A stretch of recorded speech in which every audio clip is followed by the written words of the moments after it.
Hi guys, today we will talk about how to fix or how to solve the problem of too many requests on the application of Calm. You will go to settings. In this page, you will go to apps, default apps, app settings. On above, you will search about Calm app and you can click.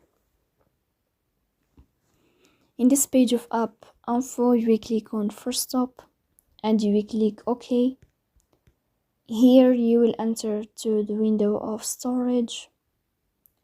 Then we click on clear cache, but pay attention, don't click clear data because that can delete your account. Here you will go to Play Store.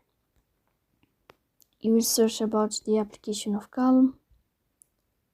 Then if you find update here, then you can update your app. So please don't forget to support us by like and subscribe. See you next time.